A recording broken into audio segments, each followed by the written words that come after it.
चिराग जी, बहुत बहुत मुबारक हो, आपने आपकी सीटों का बंटवारा हो चुका है। कहाँ से लड़ रहे हैं और कितना बड़ा मुकाबला? भाई वैसे ये अंतिम मुहर इस पे पार्टी के संसदीय बोर्ड की बैठक के बाद ही लगेगी, बट हाँ, पार्टी ने मुझे कहीं ना कहीं ये आश्वासन दे दिया है कि हाजीपुर से मैं ही लड़ूंगा। तो इतना मैं ज़रूर कह सकता हूँ कि मेरी उम्मीदवारी हाजीपुर से होगी। जहाँ तक रही बात आपके पूरक प्रश्न की, वो मेरे परिवार से जुड़ा हुआ है। और परिवार का प्रश्नों का जवाब पहले भी परिवार के बड़ों ने ही दिया था। पहले भी ये फैसला मेरे चाचा जी के द्वारा ही किया गया था। आज भी आगे क्या करना है नहीं करना है ये फैसला उन्हीं को करना है।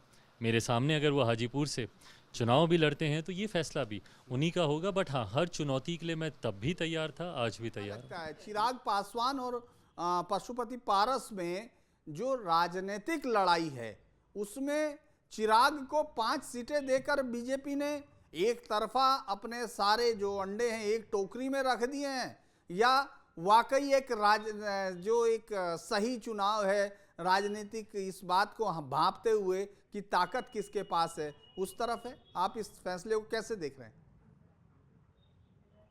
अब ऐसा है कि भाजपा ने, अगर हम राजनीतिक एक विश्लेषक के तौर पर देखें, तो भाजपा ने जरूर प्रयास किया है और जरूर प्रयास किया है कि हम दोनों को साथ में लेकर चले।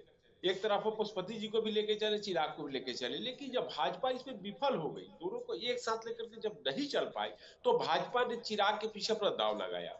और यह दाव सही है, यह दाव बिल्कुल सही है। मैं बिहार में हूँ, मैं बिहार का रहने वाला हूँ, मैं सोसाइटी में जीता हूँ। मैं पसवानों के या गांव में टोला में जाके लोगों से बात करता हूँ और उनकी मूड को भापने का प्रयास करता हूँ और भापता भी हूँ। तो मैंने जो पाया, अगर बीजेपी चिराग को छोड़ के पशुपति जी के साथ जाती तो गलत करती। लेकिन मैं बताऊं कि बीजेपी का बहुत ही सधा हुआ स्ट्रोक है, मास्टर स्ट्रोक है। और मैं इस एक कदम से बताऊंगा कि बीजेपी का जो हाई लेवल है, दिल्ली का जो आला कमान है, नरेंद्र मोदी जी, अमित शाह जी, उस कोठरी के लोगों को जमीन की जानकारी है। मैं आज एक दो लोगों से जब मेरी बात हो रही थी तो मैंने कहा कि यह इतना बड़ा स्टेप है, मतलब यह शो करता है, चिराग के साथ जाने का अर्थ शो करता है कि बीजेपी के आला कमान को, टॉप मोस्ट लीडरशिप को जानकारी है कि जमीन पर गांव में जहां एक दलित या एक गांव का वोटर निकल के अपने गांव में वोट करने जाता है, घर से बूथ तक उसके मन में क्या चल रहा है उसको भाप कर उन्होंने डिसीजन लिया है। और बहुत ही सही डिसीजन है। बल्कि भाजपा ये को एक और कदम उठाना। डाटा से कुछ प्रूव होता है कि कितनी ताकत है एलजेपी की?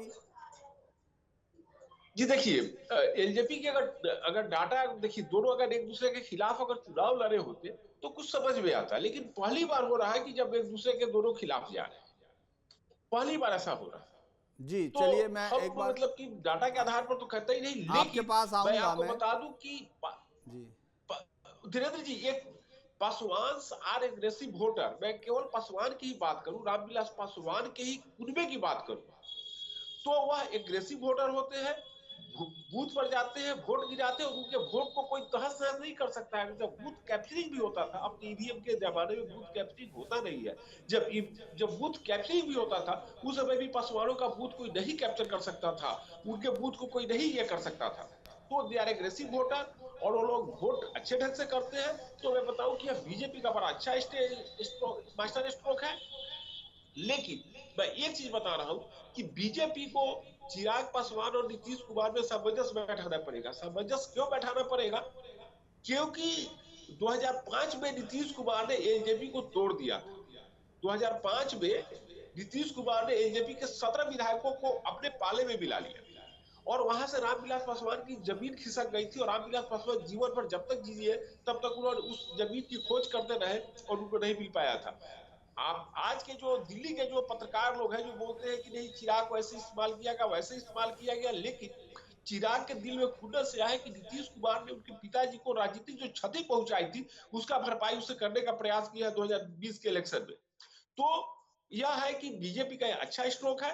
और अगर पासवान की बात करें तो पासवानों का पासवान अपना नेता चिराग को मानते हैं, पशुपति को नहीं मानते हैं। मैंने पशुपति के उनका सेकंड प्रेफरेंस है, पहला प्रेफरेंस चिराग है, तो इसको मैं अच्छा कदम मानूंगा। जी जी पुनीर साहब। मैं विलास विलास आप क्या ये बता सकते हैं कि जो सबसे बड़ी ताकत क्या है, मतलब क्यों राज ठाकरे इधर दिल्ली पहुंचते हैं, उधर सुप्रिया सूले कहती हैं कि इंडी गठबंधन में उनको आना चाहिए, उनका स्वागत है, दूसरी तरफ उन्हीं की पार्टी के एक और शख्स कहते हैं कि महाराष्ट्र संतों की भूमि है, वैचारिक तौर पर लोग इस तरह के रहे हैं तो उनको वहां नहीं जाना चाहिए। जहां ऐसा क्या है राज ठाकरे में, क्योंकि उनकी वोट तो 5.67 से घट के वो 2 पॉइंट कुछ पर आ गए थे जब 2019 में, मतलब वो लड़े भी नहीं, बल्कि अगर मैं कहूं जो 2024 चुनाव भी नहीं लड़ रहे थे। तो ऐसा क्या है, मतलब उनके अंदर ऐसा कौन सा फैक्टर है कि अमित शाह उनको खुद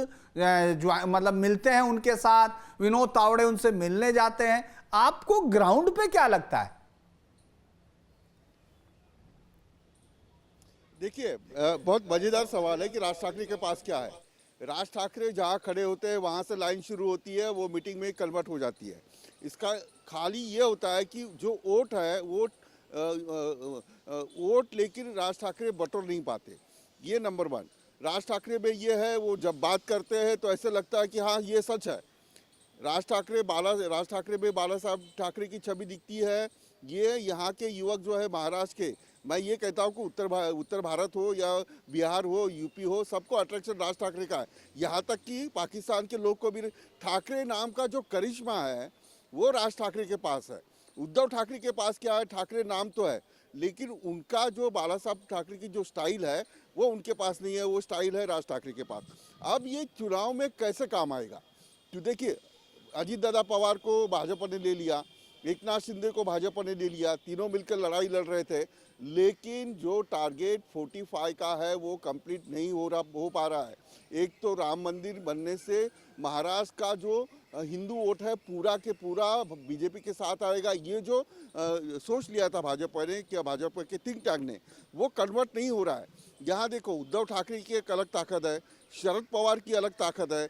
मैं कहूँ कि बारामती में एक प्रोग्राम हुआ था सरकार का, शासन आपल्या दारी यानी सरकार आपके दरवाजे पे। ये प्रोग्राम में जब शरद पवार खड़े हो गए और उनका भाषण का नाम लिया गया तो पूरा माहौल जो है वो शरद पवार के फेवर में आ गया। तो मुश्किल ये थी भाजपा की, जो 45 का टारगेट है वो कंप्लीट नहीं हो पा रहा है। जो 370 धारा जो ख़त्म की है उसका जो फायदा होना था वो महाराष्ट्र में दिखाई नहीं दे रहा है। राम मंदिर निर्माण का भी फायदा महाराष्ट्र में दिखाई नहीं दे रहा है। इसकी अलग वजह देखिए, बंगाल लीजिए या महाराष्ट्र लीजिए, महाराष्ट्र की धरती जो मिट्टी है या महाराष्ट्र का कल्चर जो है वो हमेशा प्रोग्रेसिव रहा है, बंगाल जो है हमेशा प्रोग्रेसिव रहा है। तो जो विचारधारा के ऊपर बीजेपी चल रही है उससे पूरे के पूरे 45 सीट नहीं आ सकती, इसलिए भाजपा को एकनाथ शिंदे की ज़रूरत पड़ी, अजीत पवार की ज़रूरत पड़ी। अजीत पवार आने से क्या ये टारगेट पूरा हो सकता था? तो बीजेपी का जो थिंक टैंक है उनका जो रिपोर्ट आए थे वो रिपोर्ट में बीजेपी माइनस में चल रही है। कोरोना के यानी लॉकडाउन के कार्यकाल में सुधीर जी, लॉकडाउन के कार्यकाल में उद्धव ठाकरे ने जिस तरीके से मुंबई और महाराष्ट्र को संभाला है वो कहीं ना कहीं एक सिंपैथी जो है वो महाराष्ट्र की जनता ने उद्धव ठाकरे के पास आ गई है। दूसरी ये बात, उद्धव ठाकरे कभी भी जो बात करते हैं वो तीखे तौर से यानी सुसंस्कृत जो होता है, एक कल्चरल नेता जो होता है तो लोग उसमें देखते हैं, तो ये सिंपैथी कहीं ना कहीं लोकसभा में मुश्किल में डाल सकती है। इसलिए राज ठाकरे को दिल्ली जाना पड़ा, अमित शाह को बुलाना पड़ा। कल पत्रकारों ने जब राज ठाकरे को पूछा कि दिल्ली क्यों आए हो तो उन्होंने कहा कि मुझे बुलाया गया, मैं आ गया। तो ये जो सवाल है कि बीजेपी ने बुलाया है, राज ठाकरे तो ठीक है जाना चाहते थे, पिछले चुनाव में भी जाना चाहते थे, मनपा के चुनाव में बीजेपी के साथ इनडायरेक्टली गठबंधन कर बीएमसी के चुनाव लड़ना चाहते थे, लेकिन खुले तौर के ऊपर राज ठाकरे जो दिल्ली गए हैं तो बीजेपी को राज ठाकरे की ज़रूरत पड़ी, इसलिए कि जो विजयी होने वाले जो सीटें हैं जिसमें 1 लाख 1.5 लाख जो वोटिंग लगेगा, जैसे नासिक में राज ठाकरे का करिश्मा है, पुणे में राज ठाकरे का करिश्मा है, मुंबई में तकरीबन 60 विधानसभा क्षेत्र है जिसमें राज ठाकरे का चलता है, यानी उससे जो 45 का टारगेट है वो कंप्लीट होगा। ये अमित शाह और नरेंद्र मोदी को एक रिपोर्ट के जरिए पता चला और राज ठाकरे को बुला लिया गया। जी, मैं कई बार सोचता हूँ वीरेंद्र जी, मैं वीरेंद्र जी के पास आता हूँ कि क्या महाराष्ट्र की जो शिवसेना है, अगर वो 2005, 2004 या उससे पहले भी उत्तर भारतीयों पे हमले, उत्तर भारतीयों हिंदी भाषा को लेकर, उत्तर भारतीयों को लेकर जिस तरह के बयान नहीं देती, तो आपको याद होगा 92 के बाद जब बाला साहेब ठाकरे ने कहा था कि अगर वो शिव सैनिक हैं, बाबरी ढांचे को गिराने वाले, तो मुझे गर्व होगा। और उसके बाद गांव-गांव में उत्तर प्रदेश के एक शिवसेना के छोटे-छोटे लोग कार्यालय बन गए थे और लोग चाहने लगे थे। आपको लगता है कि अब जब राज ठाकरे हिंदू भारतीयों पर, उत्तर भारतीयों पर हमले करना या तीखी जबान के साथ और कुल 2% वोट के साथ, हालांकि विलास ने उस करिश्मे को बताने की कोशिश की कि उनकी भाषा, उनकी शैली, लेकिन वो वोट नहीं देती है, वोट उनको 2.67 ही दे पाई और प्रतिशत में। आपको लगता है कि इन 2% के चलते क्या बीजेपी ने कुछ बड़ा दांव खेल लिया है, उसका नुकसान हो सकता है, या मोदी जी की हवा बाकी सबकी वफा का पूरा कर देगी? देखिए, बाला साहब ठाकरे के निधन के बाद और 2014 में नरेंद्र मोदी के उभरने के बाद शिवसेना के सामने एक ये संकट पैदा हो गया है कि वो दो आइडेंटिटी के बीच में पेंडुलम की तरह झूल रही है। एक तरफ मराठा मानुस की आइडेंटिटी और दूसरी तरफ हिंदुत्व की आइडेंटिटी।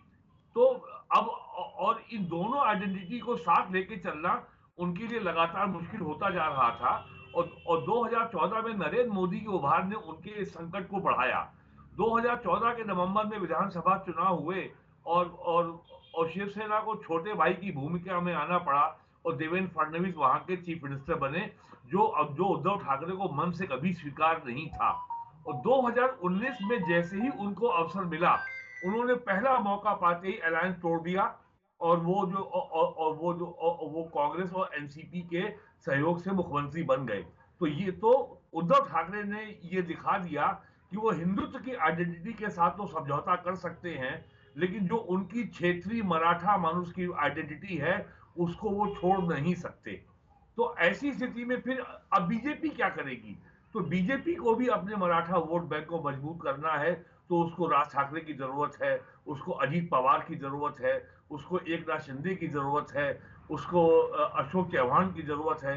तो बीजेपी ने तो अपने मराठा, जैसा कि अठावले साहब अभी कह रहे थे कि ये गैप रह गया है, तो बीजेपी जो कुछ कर रही है उसी गैप को फिल करने का प्रयास कर रही है। और आज राज ठाकरे की जो अमित शाह से भेंट हो रही है, ये उसी का प्रमाण है। और जब वोट शेयर में और जहां राजनीति इतनी कॉम्पिटिटिव हो जाती है आइडेंटिटी पॉलिटिक्स की वजह से, identity politics on the basis of caste, region, language and religion, तो वहां पे 1%, 1.5% वोट बहुत महत्वपूर्ण हो जाता है। उत्तर प्रदेश में देखिए 2022 के विधानसभा चुनाव में 100 सीटें ऐसी हैं जहां पे 1000 से 2500 वोट के बीच से फैसला हुआ है। तो राज ठाकरे वही 1000, 1500, 2000 का जो गैप है उसको फिल करते हैं। और दूसरी बात यह है कि राज ठाकरे, अजीत पवार, एकनाथ शिंदे और अशोक चौहान, इन सारे नेताओं को अपने पाले में ला करके बीजेपी ने परसेप्शन के लेवल पर एक बहुत मजबूत दावेदारी मराठा वोट के लिए पेश कर दी है। और जिस तरीके से वहां पे मराठा के आरक्षण का आंदोलन चल रहा था, उसको भी जो है शिवसेना बीजेपी सरकार ने उस आग को भी एक सीमा से आगे भड़कने नहीं दिया। और जो जगराने उनके नेता की मांग भी मान ली और विधानसभा से जो है विधेयक भी पास करा दिया, हालांकि उसको लेकर के भी कुछ असंतोष है। तो कुल मिलाकर के जो अपना मराठा जो फ्रंट है उसको बीजेपी डगमगाने नहीं देना चाहती है, क्योंकि अभी भी शरद पवार एक बहुत बड़ा चेहरा मराठा राजनीति का है। उनके पास उनके पार्टी में विधायक कम हो गए हो, सांसद कम हो गए हो, लेकिन अभी भी शरद पवार मराठा राजनीति के मराठा छत्रप के रूप में वो एक भीष्म पितामह की भूमिका में है। उनका ये कद है। तो भारतीय जनता पार्टी के सामने ये लगातार चुनौती बनी हुई है कि मराठा फ्रंट को किसी भी तरीके से जैसे हो सके उसको उतना मजबूत किया जाए। राज ठाकरे के वजह से बीजेपी को 20 सीटें नहीं मिलेंगी, 10 सीटें नहीं मिलेंगी, लेकिन जो मिसिंग लिंक है, जो थोड़ा बहुत जो पेरिफेरल वोट है, जिसकी कमी से बीजेपी को नुकसान हो सकता था, राज ठाकरे उस नुकसान की भरपाई करने में अवश्य साबित बीजेपी के लिए संकट मोचक साबित हो सकते हैं। ऐसा मेरा आकलन है कि बीजेपी का यही होगा कैलकुलेशन। जी ये बात करता हूं मैं जी। झारखंड की। अभय जी, शिबू सोरेन ने जिस पौधे को लगाया, ताकत लड़ाई 2004 में जब स्टेट बना, एक बड़ी ताकत के साथ झारखंड मुक्ति मोर्चा आया। हालांकि उस पर बीच बीच में आरोप तो लगते रहे हैं, जैसे वो तो शुरू से चाहे नरसिम्हा सरकार रही हो या तमाम सरकारें, उनके साथ एक ये जुड़ा रहा। लेकिन अब चूंकि हेमंत सोरेन, यकीनन कांग्रेस के पास तो इस तरह की कोई लड़ाई एक चेहरा देने के लिए नहीं था। अगर हम पिछली हार भी देखें जो रांची में हुई थी, वो लाखों वोटों से सुबोधकांत सहाय हारे थे, या दूसरे तमाम चीज़ें। तो ऐसे में पिछली बार भी 12 सीटें, 11+1 थी आजसू के साथ जोड़कर बीजेपी की 14 में से।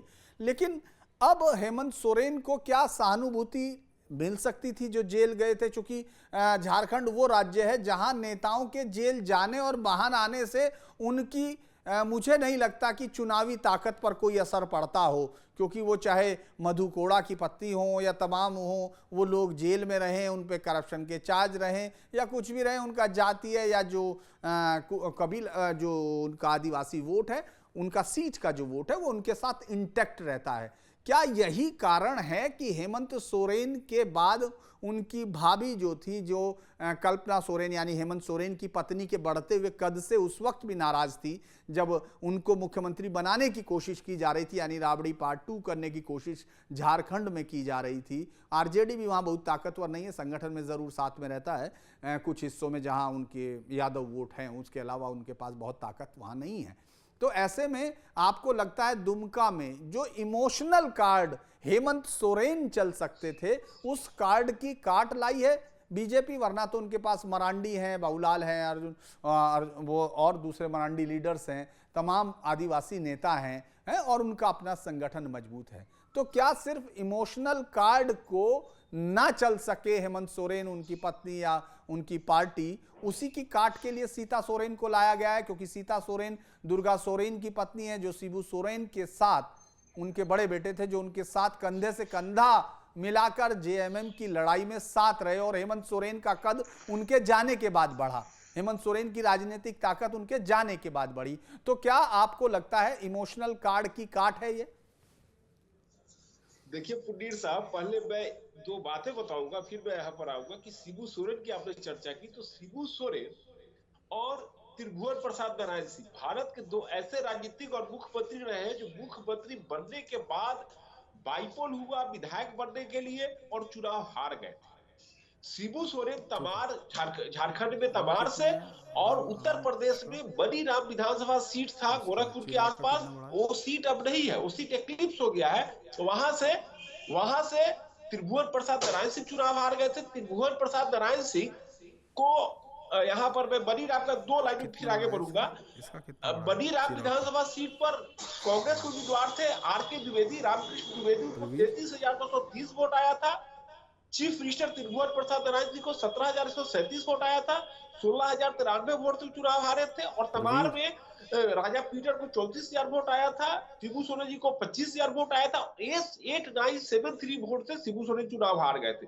तो भारत के इतिहास में 2 बार ऐसा हुआ कि मुख्यमंत्री बनने के बाद जब व्यक्ति ने मुख्यमंत्री ने बाइपोल लड़ा और उसमें हार गया, उनको रिजाइन करना पड़ा। भारत के इतिहास में 2 बार ऐसा हुआ, एक उत्तर प्रदेश में और एक झारखंड में। चलिए अब हम आते हैं आपके सवाल पर।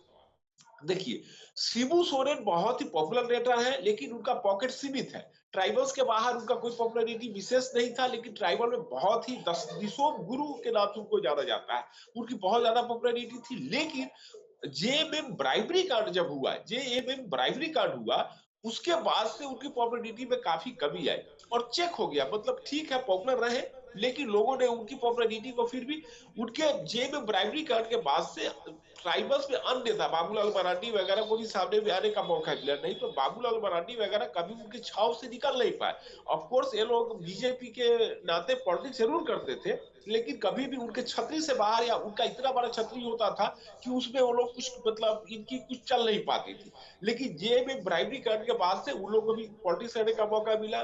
और अब के समय में बिल्कुल सही आपने बोला कि इसमें कोई शक नहीं कि आज के डेट में शिबू सोरेन और जेएमएम को टक्कर देने के लिए बीजेपी के पास नेतृत्व है, वह इसमें कहीं से कोई दिक्कत नहीं है। लेकिन बीजेपी अपने कुनबे को बड़ा करना चाहती है और वहां के हकीकत को सामने में लाना चाहती है। बीजेपी का यही प्रयास है कि जेएमएम के अंदर में भी एक प्रकार का इंटरनल प्रॉब्लम चल रहा है, उसको भी लेकर के सामने में आना है।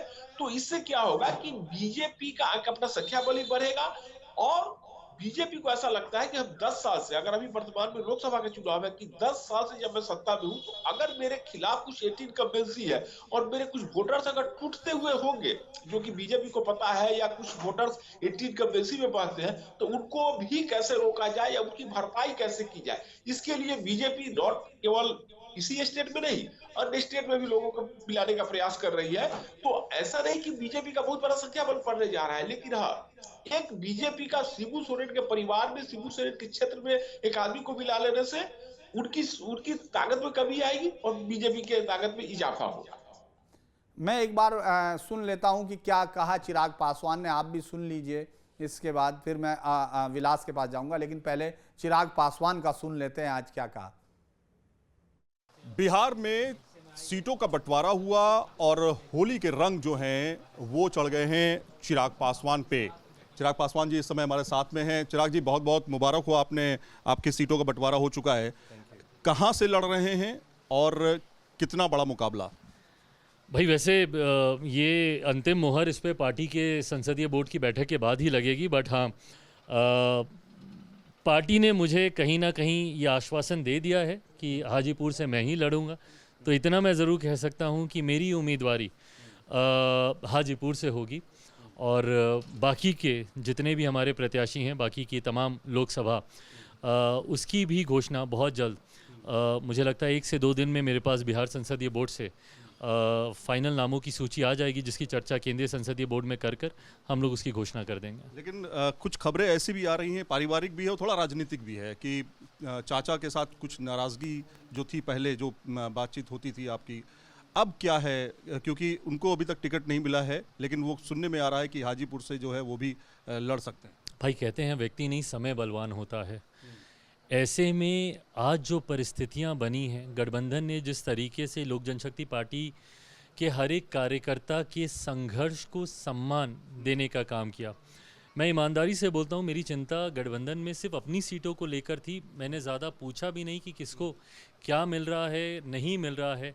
ऐसे में मुझे लगता है गठबंधन ने जो भी फैसला लिया वो गठबंधन के हितों को मद्देनज़र रखते हुए, बड़े लक्ष्यों की प्राप्ति को मद्देनज़र रखते हुए हर उस राजनीतिक दल को इसमें सम्मान दिया गया है जिनका एक अपना जनाधार है।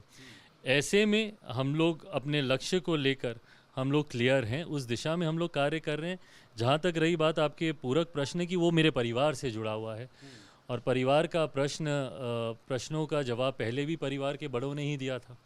पहले भी ये फैसला मेरे चाचा जी के द्वारा ही किया गया था। आज भी आगे क्या करना है, नहीं करना है, ये फैसला उन्हीं को करना है।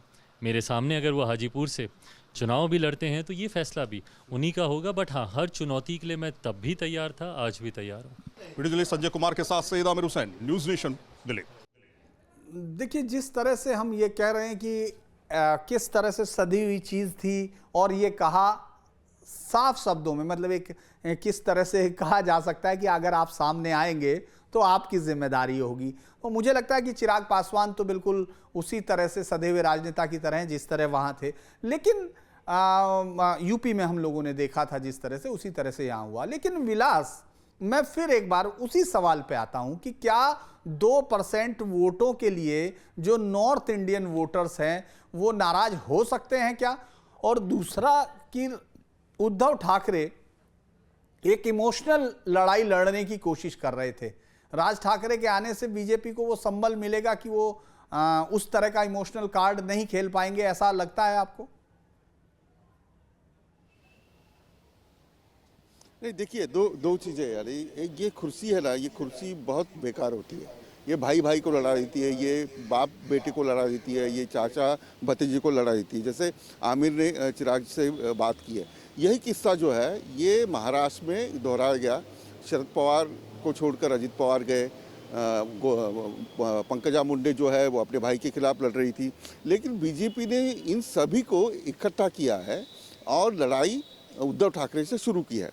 दो चीज़ें कि राज ठाकरे का जो एक विरोध था उत्तर भारतीयों का, तो लोकसभा चुनाव से उसका कोई वास्ता नहीं है। जो कैंडिडेट रहेगा वो बीजेपी का रहेगा, जो कैंडिडेट रहेगा वो एकनाथ शिंदे की शिवसेना का रहेगा, जो कैंडिडेट रहेगा वो अजित पवार के राष्ट्रवादी कांग्रेस का रहेगा। तो उसका कोई असर मुझे दिखाई नहीं दे रहा है। राज ठाकरे के वोट है, हो सकता है कि बीजेपी महायुति को चले जाए। लेकिन सुधीर जी, मैं एक बात बता दूं, राज ठाकरे जिस तरीके से राजनीति पिछले 10-12 साल में करते आ रहे हैं, उसको देखते हुए उनको बीजेपी के साथ जाने का फायदा होगा कि नहीं होगा, इस पर अभी सवाल होंगे। इसका कारण ये है कि पहले मोदी के साथ थे, मोदी सबसे बड़ा प्राइम मिनिस्टर बने हैं, उन्होंने बहुत अच्छा काम किया, ये कहा था।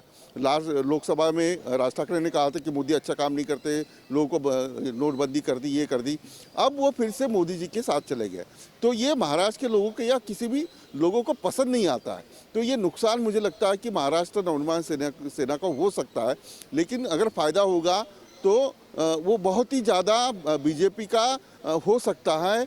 45 सीटों के ऊपर जो मिसिंग वोट है, देखिए एकनाथ शिंदे को लाने के बाद अजित पवार को क्यों लाया गया, तो जो मिसिंग वोट था वो परसेंटेज ज़्यादा था। शरद पवार उद्धव ठाकरे एक साथ हुए थे, अभी ये दोनों लड़ेंगे, उसके साथ प्रकाश अंबेडकर अगर महाविकास आघाड़ी में आते तो उनकी ताकत ज़्यादा बढ़ती है। तो ये मिसिंग जो है वो कम करने के लिए राज ठाकरे को लाया था। और उत्तर भारतीयों का मुझे नहीं लगता कि कोई असर होगा, लेकिन एक धोखा यानी एक ऐसा भी लग सकता है कि उद्धव ठाकरे अकेले पड़ गए हैं। राज ठाकरे उनका भाई जो मुश्किल में है, उसके खिलाफ लड़ाई बीजेपी के साथ लड़ाई कर रहा है, और राज ठाकरे जो शत्रु है उनको ही मदद कर रहा है। ये भी जो है ये लोगों के दिमाग में बैठ भी सकता है और उद्धव ठाकरे को ज़्यादा फायदा हो सकता है। तो ये अभी लड़ाई 50-50 हो गई है। पहले कल तक यानी राज ठाकरे बीजेपी के साथ जाने से पहले तक ये लड़ाई महाविकास आघाड़ी के पलड़े में थी, यानी 60-40 का चांस था महाराष्ट्र में। मैं महाराष्ट्र की बात करूँ तो अभी ये लड़ाई 50-50 हो गई है। हो सकता है कि राम मंदिर का निर्माण हो, 370 कलम हो, या कश्मीर के बारे में जो भी डिसीजन लिया है, और जिस प्रकार से केंद्र सरकार की ओर से पिछले 6 महीने में जो योजनाएं हैं वो लोगों तक पहुंचाने का काम केंद्र सरकार ने किया, तो 45 का टारगेट जो है अभी बीजेपी को आसान लग रहा है। फिर भी कहीं ना कहीं 1% जो है वो शंका रह जाएगी कि अगर शरद पवार को सिंपैथी वोट मिले, अगर उद्धव ठाकरे को मुस्लिम और दलित वोट पूरी तरह से एक गट्ठा मिल जाए, तो हो सकता है कि बीजेपी को मुश्किल है। इसलिए मैं आज जहाँ खड़ा हूँ उत्तर मुंबई में, पीयूष गोयल जो है वो जाके ऑफिस में मीटिंग कर रहे हैं, सुबह से लेकर अभी तक मीटिंग कर रहे हैं। छोटे छोटे पॉकेट, छोटे छोटे सोसाइटी, छोटे छोटे जो लोग हैं उनसे बात करके उनका वोट बीजेपी को कैसे आए, वो महायुति कैसे आए, ये प्लानिंग जो है ये बीजेपी कर रही है। दूसरी ओर कार्यकर्ताओं की जो फौज है वो काम कर रही है। तो ये सारी चीज़ें महाविकास आघाड़ी के पास नहीं है। चुनाव घोषित हो गए, लेकिन महाविकास आघाड़ी का कोई भी उम्मीदवार अभी तक घोषित नहीं हुआ है। तो देखा जाए तो जो मिसिंग है उसके साथ अपने वोट कायम रखने के लिए जो भी मशक्कत करनी पड़ रही है वो बीजेपी और महायुति कर रही है। एकनाथ शिंदे के एमएलएस कर रहे हैं, अजित पवार के लोग काम कर रहे हैं, जो पिछली कैबिनेट हुई बहुत सारे निर्णय हुए हैं। तो लड़ाई अब 50-50 आ गई है। हो सकता है कि आने वाले 2024 के कल जो चुनाव होंगे उसमें महाराष्ट्र कोई अलग ही सिनारियो बता देगा, ऐसी आशंका बताई जा रही है। सुधीर, एक सवाल जो है, एक आखिरी सवाल के तौर पर मैं आपके पास आ रहा हूँ सर वीरेंद्र सर, मैं समझ नहीं पा रहा हूँ कि ये बीजेपी ने इसको इमोशनल कार्ड को रखा है, चूंकि मेहनत जैसा बता रहे हैं विलास भी कि सुबह से मीटिंग हो रही है, प्रधानमंत्री मोदी पूरे समय में आप देख रहे हैं रोड शो कर रहे हैं। इस समय भी दक्षिण भारत के हिस्सों में यानी सह्याद्री पार करके वहां तक पहुंच चुके, उनकी पूरी एक आर्मी है जो पूरी लड़ाई कर रही है, जो नीचे से ग्राउंड से काम कर रही है। लेकिन यहां इन राज्यों में, चाहे वो बिहार का वोटर हो जो चिराग पासवान और पशुपति पारस में एक अंतर करता, उसके इमोशनल कार्ड को काटा। अगर आप उसको फिर यहाँ आते हैं सीता सोरेन को, तो एक सोरेन बीजेपी के पास भी है। बीजेपी के पास बहुत सारे जमीनी नेता थे लेकिन एक सोरेन नहीं था, तो एक सोरेन भी आ गया। इधर आपने देखा होगा शरद पवार थे तो उनका भतीजा अजित पवार भी, एक पवार उनके पास भी आ गया बीजेपी के। तो आप एक इसको क्या देखते हैं कि बीजेपी ग्राउंड पे आसमान में घूम रहे हैं, पीएम लगातार विमानों से नीचे रोड मार्च कर रहे हैं और एक इमोशनल बॉन्डिंग, इमोशनल कार्ड उसको भी नहीं छोड़ रहे हैं। क्या 24 में ये एक बड़ा देखिए, अंतर दिखा? नरेंद्र मोदी पिछले 10 सालों से भारत की राजनीति की डिफॉल्ट सेटिंग को बदल रहे हैं और ये देश में जो भी गैर भाजपा पार्टियों को बिल्कुल भी रास नहीं आ रहा है कि नरेंद्र मोदी ने उन सबको उनके कंफर्ट जोन से बाहर निकलने को मजबूर कर दिया है। 2019 में गठबंधन टूटने के बाद से महाराष्ट्र में भारतीय जनता पार्टी का संगठन के स्तर पर कैसे अपनी खोई हुई सत्ता को वापस पाया जाए, उनका ये अभियान लगातार जारी था। लेकिन ये जो अगर आपको याद हो, जब महाराष्ट्र का मामला गया था सुप्रीम कोर्ट में, तब सुप्रीम कोर्ट ने कहा था हम इसमें कुछ नहीं कर सकते क्योंकि उद्धव ठाकरे ने स्वयं इस्तीफा दे दिया है।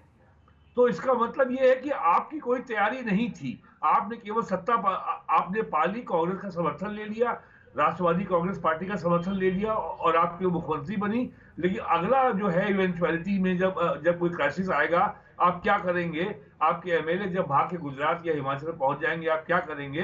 कोई आपका कंटीजेंसी प्लान नहीं था। लेकिन बीजेपी का कंटीजेंसी प्लान हर स्टेट में हमेशा तैयार रहता है। ये बात साबित हो गई है महाराष्ट्र में, ये बात साबित हुई हरियाणा में, ये बात साबित हुई आज झारखंड में, और ये बात फिर साबित हुई आज राज ठाकरे की मुलाकात के बाद। इवन उत्तर प्रदेश में भी Bahujan Samaj party India alliance में नहीं आई। यह बिहार में साबित हुई जब उनका सूत्रधार ही भाग गया, नीतीश कुमार। तो ये अब इन लोगों को समझना होगा कि भारत की राजनीति इस 24/7 इंटू 365 है। ये केवल चुनाव के पहले 2 महीने पहले सक्रिय हो जाने वाला काम नहीं है। और आपने जून 2023 में जो है एक मीटिंग किया पटना में, फिर कर लिया बेंगलोर में, फिर कर लिया बंबई में। उसके बाद आज तक आपका कोई स्टीयरिंग कमेटी है, ना कोई आपका कॉमन प्लान आया या कॉमन एक्शन प्लान आया, कॉमन एजेंडा कुछ आपका नहीं आया, आपकी कैंडिडेट तक फाइनल नहीं हुए। तो जिस तरीके से और बीजेपी लगातार अपना जो भी जहां गैप है उसको लगातार फिल करने में लगी रहती है। भारतीय जनता पार्टी ने यूपी में 4 क्षेत्रीय छोटी छोटी पार्टियों से समझौता कर लिया, सीट शेयरिंग कर लिया, उनको सीट दे दी। कौन सी सीट वो लड़ेंगे, लोकदल हो, अपना दल हो, ओम प्रकाश राजभर हो या निषाद पार्टी हो। और जब आप याद करिए, जब जून में पहली मीटिंग पटना में हुई थी, तब कहा जा रहा था हमारे पास तो क्या 30 दल हैं या 32 दल हैं, और उस समय तेजस्वी यादव बीजेपी का मजाक उड़ा रहे थे कि उनके एनडीए में तो 40 दल ऐसे हैं जिनका एक भी एमपी नहीं है और हमारा तो गठबंधन उनसे बहुत बड़ा है। आज इंडिया अलायंस गठबंधन के अस्तित्व है या नहीं है, इस पे ही सवाल उठ रहे हैं। यूपी में गठबंधन तो हो गया, सीट शेयरिंग सपा से हो गई। अब अखिलेश यादव कह रहे हैं कि भाई अगर प्रियंका और राहुल अगर यूपी से नहीं लड़ेंगे तो गठबंधन का कोई मतलब नहीं है। तो ये राजनीति में भारत ऐसा इतना विशाल देश, 140 करोड़ की आबादी, 97 करोड़ से ज्यादा वोटर है, इतनी पूरी आबादी पूरे यूरोप अमेरिका की नहीं जितने भारत में वोटर हैं। तो इसको जो है अब राजनीति में बहुत परिश्रम, बहुत बहुत योजनाबद्ध तरीके से काम करने की और दिमाग लगाने की जरूरत है, और निष्ठा से काम करने की जरूरत है। जिस तरीके से नरेंद्र मोदी तमिलनाडु में रोड शो कर रहे हैं, आज उन्होंने केरल में रोड शो किया और फिर सलेम में उन्होंने तमिलनाडु में पब्लिक मीटिंग किया। तो बीजेपी का संगठन का काम जितने संगठित तरीके से लगातार चलता है, वैसा विपक्ष में कहीं दिखाई नहीं देता, किसी भी दल में दिखाई नहीं देता, आज भी दिखाई नहीं दे रहा है। जितना स्विफ्ट ऑपरेशन बीजेपी ने हरियाणा में किया, ये सब सत्ते में डाल दिया इन्होंने कांग्रेस को। ये अब हुड्डा साहब को समझ में नहीं आ रहा है कि वो क्या करेंगे आने वाले लोकसभा चुनाव में। तो राजनीति बहुत ही जटिल कार्य है, जिसमें बहुत ज्यादा परिश्रम की और लगातार काम करने की आवश्यकता है। और ये काम मैं तो कहूंगा कि बीजेपी से सीखना चाहिए इंडिया अलायंस के लोगों को।